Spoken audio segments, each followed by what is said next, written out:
Welcome back, and it's Weekend Express. Here in studio we have Raphael Obonyo, and he is the author of the book that I'm holding right here. It is Conversations about the Youth in Kenya. There we go. Now, the World Economic Forum focused a lot on the youth, and I saw a number of leaders, a number of speakers at the World Economic Forum saying that the youth are Africa's strongest asset. But are we Africa's strongest asset, considering the youth unemployment levels we have at the moment? And actually, sub-Saharan Africa has the highest number of unemployed youths. And we have the youngest population around the world as well. Yeah. I mean, certainly, if you look at many African countries, they have a very youthful population. Most of the African countries, especially in sub-Saharan Africa, sub-Saharan part of the continent, almost 60 to 80% of the population are below age 35. That's quite youthful. If you look at Kenya, 78% of our population is below age 35. All right. That means we have a very youthful nation, but that can be both a challenge and an opportunity.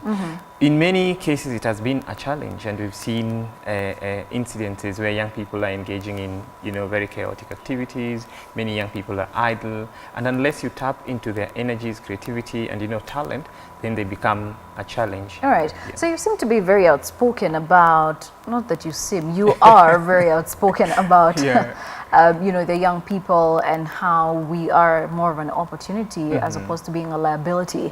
But tell me about yourself as Raphael Obonyo. How was your upbringing, and how has it shaped who you are today? I think my upbringing has shaped who I am today. Born and brought up in Korogosho, which is one of the largest non-formal settlements in Kenya.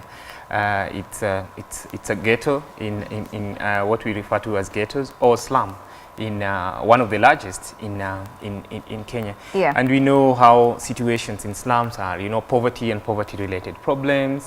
People cannot access basic needs like food, shelter, clothing, and even education and health. And I grew up in that kind of a situation. And what that does to you, it can make you helpless and powerless and hopeless. And we've seen many people who are growing up in such situations almost give up.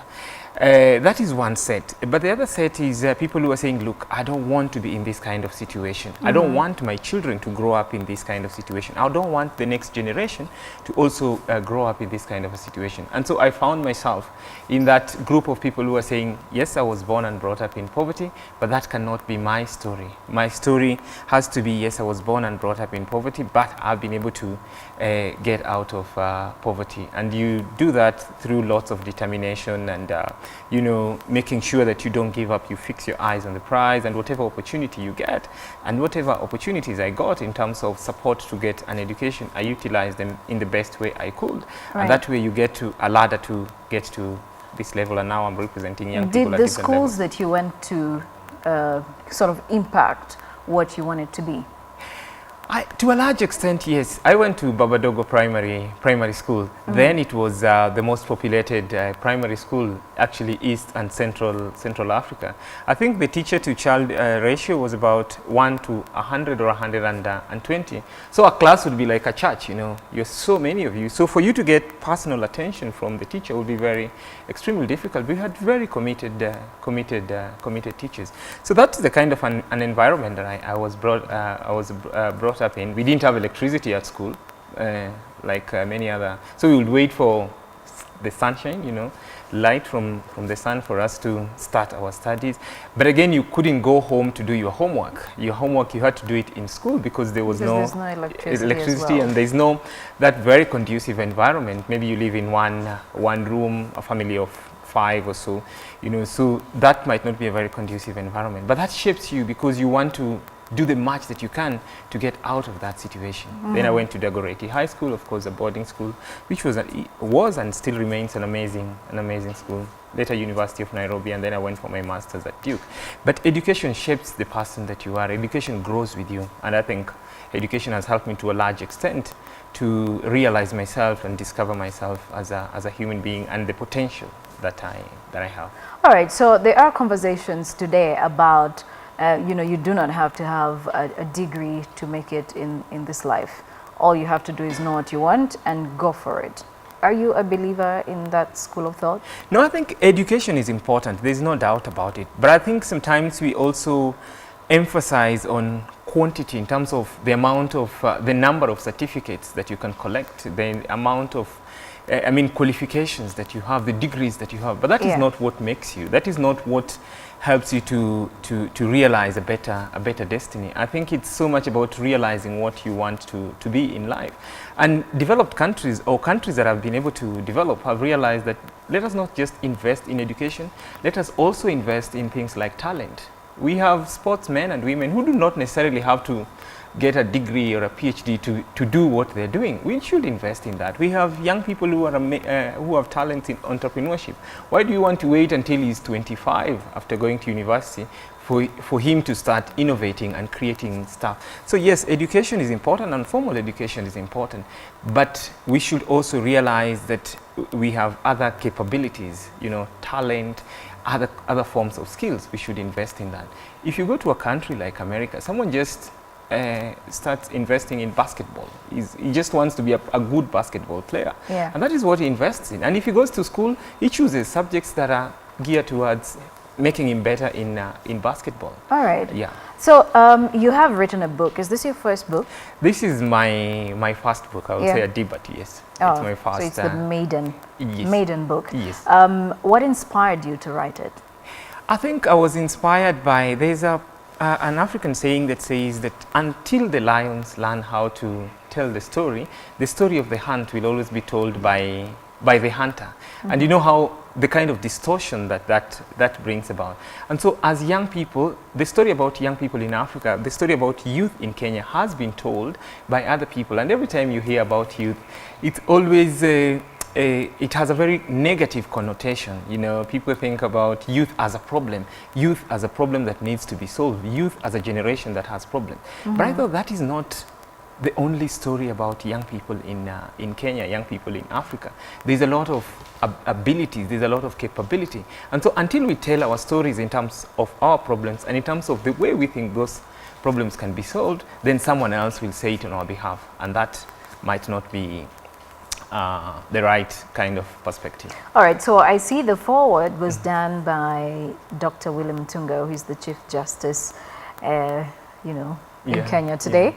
Yeah. How did you get him to do this? I was going to get you, Joy, to do the foreword, but I couldn't reach you. But the reason we got the Chief Justice to do the foreword is also because he calls himself, or rather we refer to him as the adopted son of Korogosho. Over the years, Dr. William Mutunga, before he became the Chief Justice, many years ago when I was growing up in Korogosho, he came to carry out a number of projects and programs in Korogosho. He used to provide what we call paralegal services, you know, to many people living in environments like Korogosho, Mathare, Kibera, with legal support, because many of them could not afford lawyers or legal fees that was required. So he would come there with many lawyers who wanted to give pro bono services. He was also a champion of human rights, you know, and social justice, and he did a lot of work in Korogosho. And he's one person who inspires many of us to look beyond ourselves or what we can achieve as individuals, and also to look at how can we use our skills, how can we use our talent, how can we use whichever potentials that we have to better not just ourselves but the communities. And I thought really would be a better person to do the forward. Also because he's part of the older generation, but the older generation has a responsibility to also support the younger generation to come up, maybe not in the same way that they did, but also to realize that we have certain potentials and we can make, like they say, we can make it if we try. And so I thought really would represent the older generation, but the older generation that is also visionary. So conversations about the youth in Kenya, you go with chapter 1 straight up, and you go straight up to the point, solutions to Kenya's unemployment.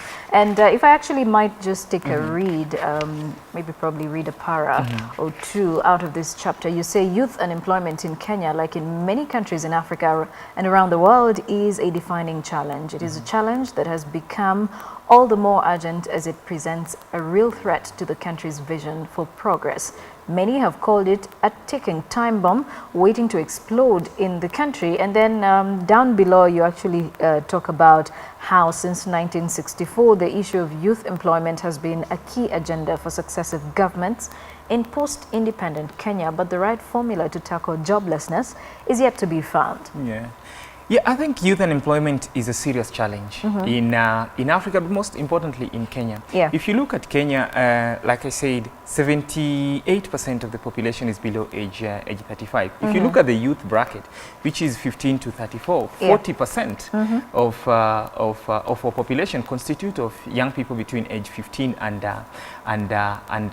34. These young people need opportunities. These young people need jobs. But are we creating enough jobs for these young people? I think we are not doing that, because if you look at the levels of unemployment, Kenya's unemployment rate now is at 40%, but 7 out of every 10 unemployed people in the country are actually young people.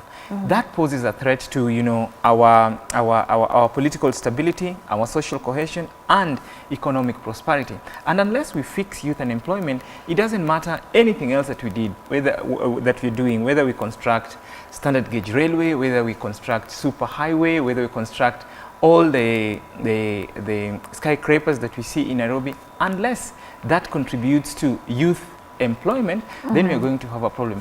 And look at it this way: every year, we, from colleges and institutions of higher learning, we actually have another 800 to 1 million young people who are joining the job market, running after these elusive jobs. Only 20,000 out of 1 million who join the job market end up getting these jobs.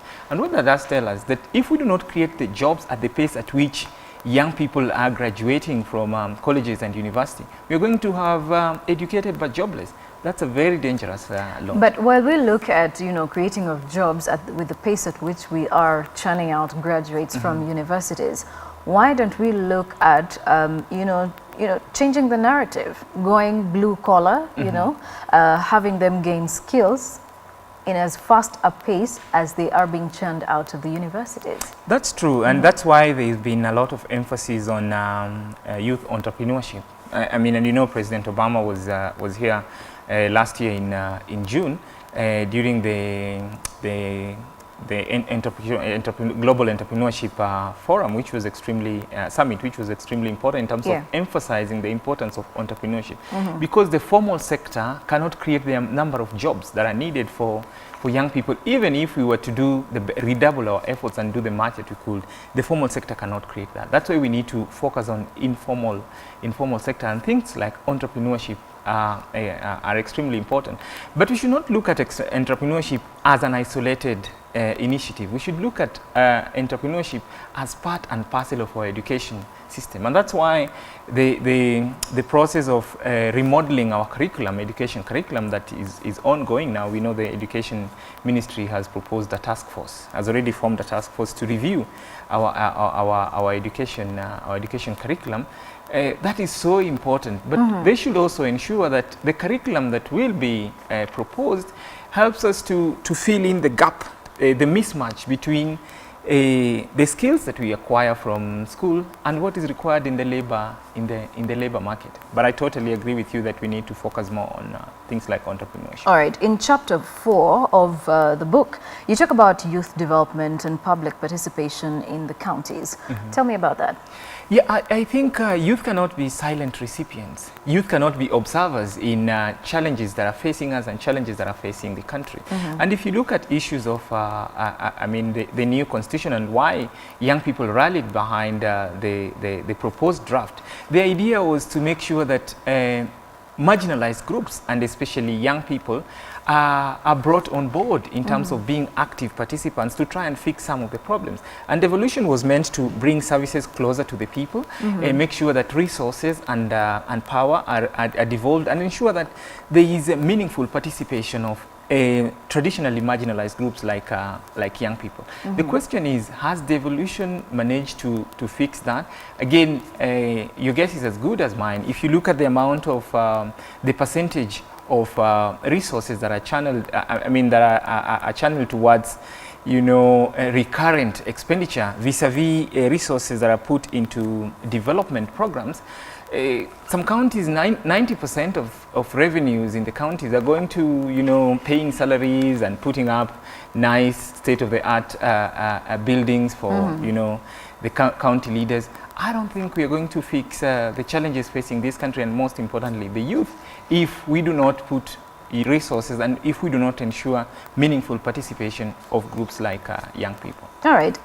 So in regard to youth development, you say it is true that the county governments have faced numerous challenges in a manner that was not anticipated as they lay down structures to manage functions that were devolved hastily. However, one area that the county governments have not scored favorably is on the youth agenda. Yet the youth are meant to receive dividends from Yes. devolution, right? Certainly, yeah. Yeah. Certainly, yeah.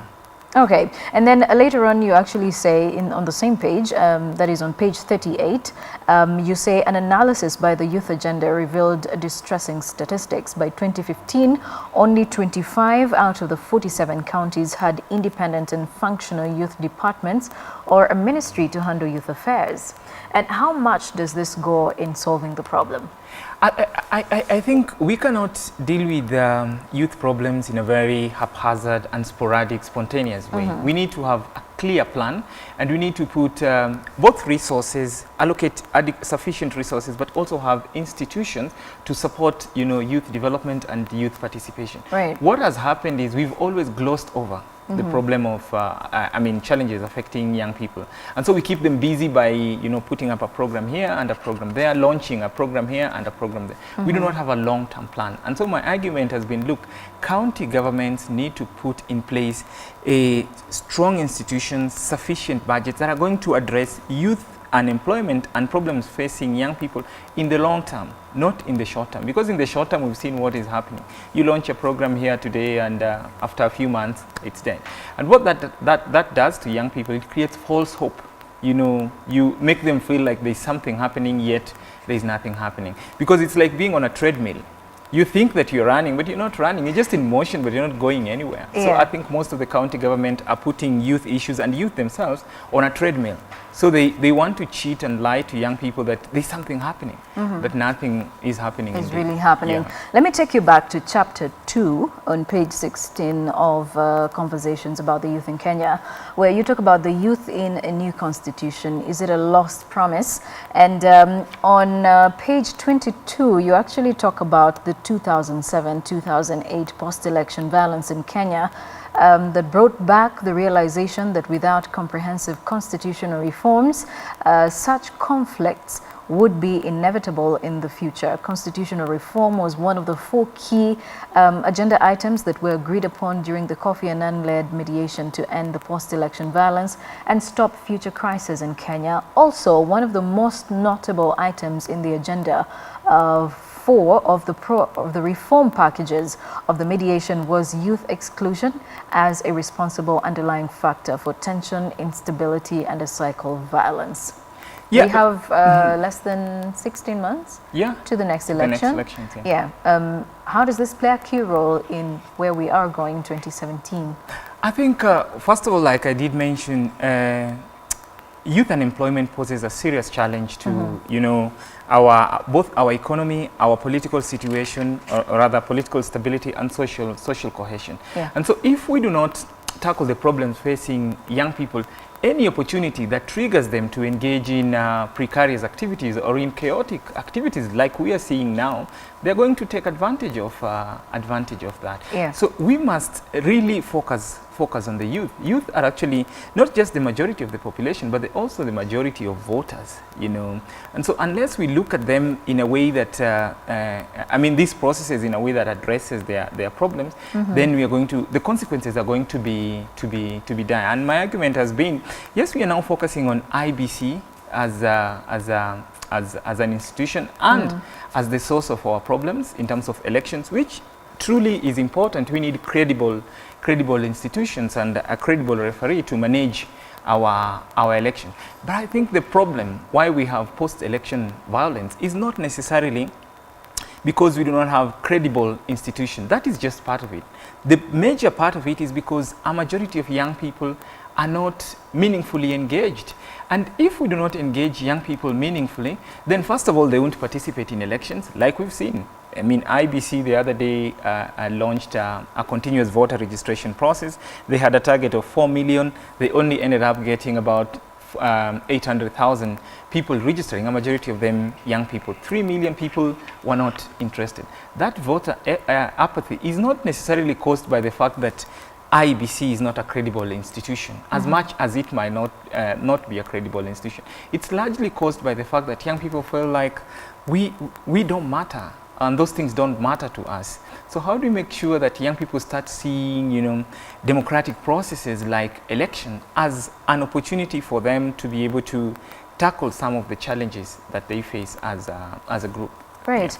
Yeah. So most of the caricatures in the book here are attributed to Gado, yeah, and they actually do paint quite a clear picture about what exactly is happening in the country today. And you know, not many young Kenyans are taking this up in regard to you know, the caricature art. But how important was it that you actually decided to have him do the illustrations? I think I was looking at, and that's why I keep saying this book is quite unique, both in style and in terms of content. Why? Because they've always say there's this, is it a joke or is it a saying that if you want to hide anything from an African, put it in the books. Yeah. Because we don't read. I mean, we don't have a reading culture. You know, you ask someone, how many books do you read in a year? I think they flip through newspapers and that's it. And even newspapers, they don't read, they look at the pictures. And they read the headlines. Yes, they read the headlines and the picture, and then they try to imagine a story. Yeah. So they'll be telling you about something that is happening, but in a totally different way. So I think we do not have a reading culture, especially if it's not part of the curriculum. So you need to, and we are also a generation of convenience.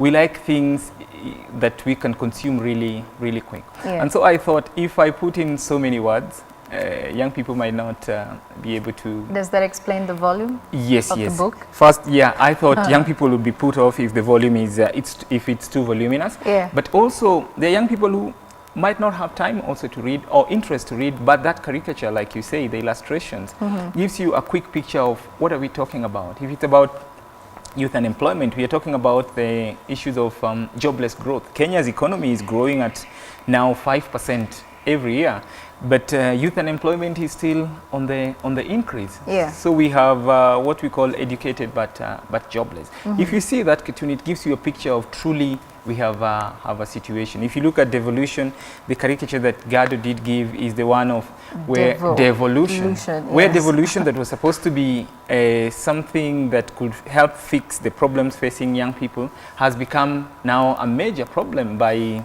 governors, you know, putting up state-of-the-art building, using up resources to buy the newest car in town and stuff like that. Yeah. So it has become more of a problem to young people than a solution. Yeah. All right, so humble beginnings, you know, and just looking at your profile right here, Raphael Obonyo is an influential voice of African youth to policymakers. As the continent's representative to the World Bank's Global Coordination Board of the Global Youth Anti-Corruption Network and a member of the UN Habitat's Youth Advisory Board, you know, you seem to have achieved so much in such little time. I don't think I've achieved so much. Ambitious? Not quite. I think I'm work in progress, I would say that. I don't think I've achieved much. I think I'm just on a journey to achieve what my mom once told me, or rather always told me, that try to be the best that you can ever You know, men always attribute their success to their mothers, not to their fathers. No, my dad also did a lot. I mean, I'm sure he'll be disappointed if I didn't say that about him. But I think I picked a lot from my mom. Is a great source of, I mean, she's a great source of inspiration. And she told me, look, you don't necessarily have to be the best, but try to be the best that you can ever be. Yeah. And so with that, I try to, every opportunity that I get, to do my best and to make the best out of it. And somehow I've got recognitions here and recognitions there.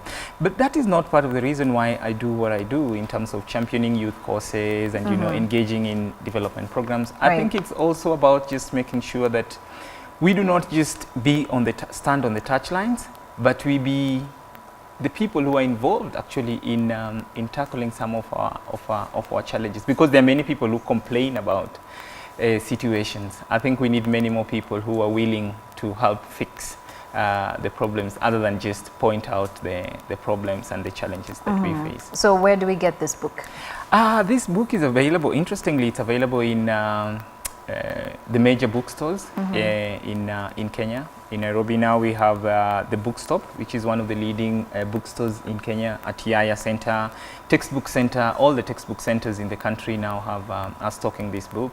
We have the Chania Bookshop, and we have various universities that have picked copies of this book. Kenyatta University, Strathmore University, University of Nairobi, and a couple of other bookstores and learning institutions. And I hope that by the time we go to the 2017 elections and even beyond, that we'll have every young people or everyone who is concerned about young people in this country read this book, because it helps us, it sparks a conversation on how we can improve the position and conditions of young people in this country. Is it on sale? Yes, it's on sale, and it's quite, the price is quite pocket friendly. Okay. I think many people can afford it. We are hoping to have it on Amazon, because a number of people have been who are not in the country have been asking how they can get copies. So we'll have it on Amazon, and then we'll also have an online version. How many copies have you sold so far? I think I've sold about 1,000+ copies. 1,000+. Yeah. And how many were printed out? I printed 1,500. 1,500. So 500 left, yeah? Left, yeah. So, well, you better get your copy before the books run out. And I guess, you know, we were having a conversation about reading local authors' books. Yeah. And the reaction on there, on Twitter, is that we seem to have been westernized, and we only think that you know, the best books are the ones that come from outside of the continent. And Dismas McCaw as well said that the only book by an African writer that he has fully read is by Chinua Achebe. Yeah. That's disappointing to an extent, that we only feed into information and probably look at solutions that have worked for other continents as opposed to solutions that would work for us. True. But what do you think about local authors in Kenya? I think they're amazing local authors. You know, in Kenya, for example, we have Ngugi wa Thiong'o, you know, we have Yvonne Adhiambo, you know, and a couple of amazing writers. If you look at Africa, we have people like, you know, Chimamanda Adichie, the modern great writers. You know, we have Chinua Achebe, Achille Mbembe, you know, we have quite amazing, Ben Okri, amazing writers. But like you rightfully put it, many people, as our story has always been told by other people. I think we need to start listening to our own stories told by ourselves, and that's why I would encourage. I have read quite a number of Ngugi wa Thiong'o's books.